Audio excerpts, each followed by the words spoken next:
Okay. So you need to rest and recover and eat protein and eat good food. Okay. And the other part was stretching, the importance of Yes. that with recovery, right? So listen, yeah, stretching is flexibility, mobility, flexibility is gives one more access to the muscle fiber. A lot of people don't know that muscles are generally tight because they are weak. Mm, Not always, but this is, I would say, about 70% of the time I've with my clients, somebody who, or it's essentially a self-defense mechanism again, where it stops your body from entering a position that it will get injured in. right. Right. So it's sort of telling you like something's wrong here, or you can't access that. Once you have balance, and it's not always just the muscle that's tight that needs to be fixed. Usually, quite often, it's the opposite muscle. The reverse one's doing a Mm, compensation work. Okay. Low back pain a lot of the time causes knee pain or low back weakness. Sorry, a lot of knee pain is actually a hip thing, a low back thing. A lot of low back thing is actually an ab thing, a core thing.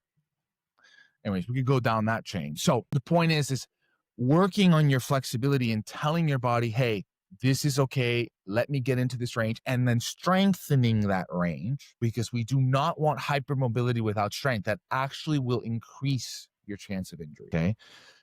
So we need to increase flexibility while strengthening that new range, that newfound access. And that's going to long term prevent injury, prevent the tears. Look, practically speaking, you can't prevent all injury. right. There will be Right. freaking always and impacts, but theoretically, you could.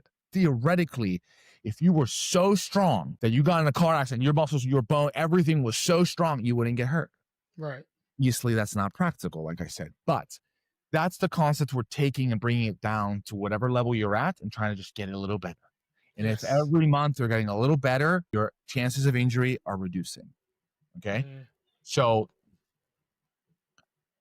access the fibers will make you more athletic. That's why when you get warm, you feel better. You're way more athletic because now your body's gone, hey, he's got blood, yes. thinned up. Okay, now we now full systems go. Now he can exert his power. So of course, the more flexible you are, the more you have to tap into without restriction. Well, then you're gonna be able to tap in, you're gonna be able to be that much more athletic. Your Right. training will get better. It's a cascade. Now you're training better. Now you're hitting more fibers. You're growing more muscle. You're getting more strength as the nerves and the newfound. We can go down the chain. So Right. very, very important. Quick note is pre-game, pre-exercise. Make sure you always finish or try more of a dynamic stretching.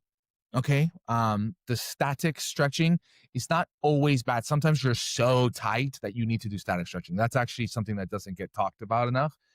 But the general pre-exercise, pre-workout should be a dynamic stretching. Okay. Right. Activation type stretching. All right. So that would be number one.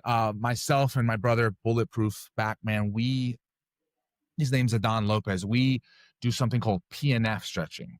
It's a long, fancy name for basically stretch, activate, and it really allows you to get into deeper ranges of motion while being warmed up. So for anyone curious, you can even Google PNF stretching or follow us.